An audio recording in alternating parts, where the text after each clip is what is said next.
से रुक हेलो दोस्तों, आपका स्वागत है स्कॉलर एलाइट में। जो लोग ये वीडियो पहली बार देख रहे हैं तो उनसे रिक्वेस्ट है कि आप हमारे चैनल को सब्सक्राइब कर लीजिए ताकि जो भी वीडियोस मैं अपलोड करूंगा आपको नोटिफिकेशन के माध्यम से पता चलता रहे। चलिए स्टार्ट करते हैं दोस्तों। यहाँ पर आज हम बात करेंगे भौतिक विज्ञान की, और भौतिक विज्ञान के अंतर्गत हम बात करेंगे दूरदर्शी की। किसकी? दूरदर्शी, टेलीस्कोप की यहाँ पर हम बात करेंगे। छोटा सा चैप्टर है तो इसके अंदर हम टेलीस्कोप को देखते हैं। तो चलिए स्टार्ट करते हैं। दूरदर्शी की बात करें तो दूरदर्शी एक ऐसा प्रकाशिक यंत्र है जिसके द्वारा बहुत अधिक दूरी पर स्थित जैसे आकाशीय पिंड के प्रतिबिंब को आंख पर बड़ा दृश्य कोण बनाया जाता है, जिससे वस्तु जो है हमको दिखाई पड़ जाते हैं। यानी कि क्या बोला जा रहा है कि जो टेलीस्कोप आपका होता है उसके थ्रू आप क्या कर सकते हो कि दूर की चीजों को भी देख सकते हो, है ना। यानी कि जो अंतरिक्ष की चीजें हैं, जैसे जो खगोल शास्त्री होते हैं वो गैलीलियो वगैरह जो है, उनकी जो दूरबीन भी बहुत ही फेमस है गैलीलियो की, क्योंकि उन्हीं के द्वारा जो है खोज की गई थी। तो उससे जो है यहाँ पर चीजें देख ली जाती हैं। तो एक तरीके से दूरबीन या दूरदर्शी, उसका नाम ही है कि दूर की चीजों को आपको दिखाई दे देगा, स्पष्ट क्लियर कर देगा। तो बहुत ही छोटा सा एक दो क्वेश्चन बस इससे पूछे जाते हैं, वो हम आगे आपको बता देंगे। तो चलिए इसको पढ़ लेते हैं। इस प्रकार वस्तु जो है आंख को बड़ी दिखाई देती है। खगोलीय दूरदर्शक विशेषता आकाशीय पिंडों के परीक्षण में उपयोग होती है। दूरदर्शक द्वारा सदैव वस्तु का उल्टा प्रतिबिंब बनता है। एक ये क्वेश्चन होता है कि अगर दूरदर्शक है, कोई दूरदर्शी है, उससे जो वस्तु का प्रतिबिंब बनेगा तो वो कैसा बनता है? उल्टा बनता है या सीधा बनता है? तो ये आपको याद रखना है कि हमेशा उल्टा बनता है। इसलिए यह पृथ्वी की वस्तुएं देखने में प्रयोग नहीं किया जाता है। ठीक है, आकाशीय पिंड प्रायः गोल होते हैं, अतः इनके देखने में इससे कठिनाई नहीं आती है। यानी कि वही चीज है कि अगर आप ऐसी किसी चीज वस्तु को देखते हो जो उल्टी होने पे एकदम डिफरेंट दिखे तो उसको हम नहीं देख सकते। तो जो आपकी दूरदर्शी होती, दूरदर्शक होते हैं, उनको मेनली आकाशीय पिंड देखते हैं, क्योंकि आकाशीय पिंड कैसे होते हैं? गोल होते हैं। अब गोल को उल्टा कर दो चाहे सीधा कर दो, वो गोल ही रहेगा दोनों तरफ से, तो इसलिए उसमें हमको उतना फर्क नहीं समझ में आता। लेकिन दूरदर्शी से आप अगर जैसे लेटर से देखोगे, कुछ लिखा हुआ देखोगे, तो वो आपको समझ में ही नहीं आएगा, उल्टा लिखा रहेगा। तो उसके लिए कुछ दूसरे प्रकार की दूरबीन बनाई जाती है। तो आई होप कि ये चीजें आपको क्लियर हो रही होंगी। बहुत ही छोटा सा आसान सा टॉपिक है ये। अब देखिए कुछ इस टाइप का उसका जो है फॉर्मेशन होता है कि दो उत्तल लेंस होते हैं। ये हो गया आपका फर्स्ट उत्तल लेंस और ये हो गया सेकंड उत्तल लेंस। इसमें क्या होगा, ये जो है वस्तु के करीब रहती है। मान लीजिए हम अगर इसको देखना चाह रहे हैं तो इसके करीब ये है, और सेकंड नंबर जो है हमारे आंख के करीब है। ये हमारी आंख हो गई तो इसके करीब है। तो दोनों लेंस के नाम है जो पूछे जाते हैं कि जो लेंस वस्तु के करीब है उसको क्या बोला जाता है ना। यानी कि जो लेंस वस्तु के करीब है उसको क्या बोलते हैं? तो उसको बोलते हैं हम अभिदृश्यक लेंस। और जो लेंस आपके आंख के पास है उसको नेत्रिका लेंस कहते हैं। बस यही दो क्वेश्चन जो है बहुत इंपॉर्टेंट है।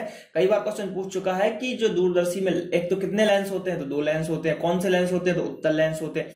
अब एक चीज और कि जो लेंस वस्तु के पास में है उसको क्या बोलते हैं? तो उसको अभिदृश्यक लेंस बोलते हैं। और जो लेंस वस्तु से दूर है या फिर जो लेंस आंख के पास है उसको बोलते हैं हम नेत्रिका लेंस। ठीक है, चलिए अब यहां पर हम इसके जो है थोड़ा देख लेते हैं कैसे कार्य करता है। तो यह यंत्र दो उत्तल लेंसों के संयोग से बना होता है। जो लेंस की वस्तु की ओर होता है उसे अभिदृश्यक लेंस कहते हैं, ये मैं बता चुका हूं।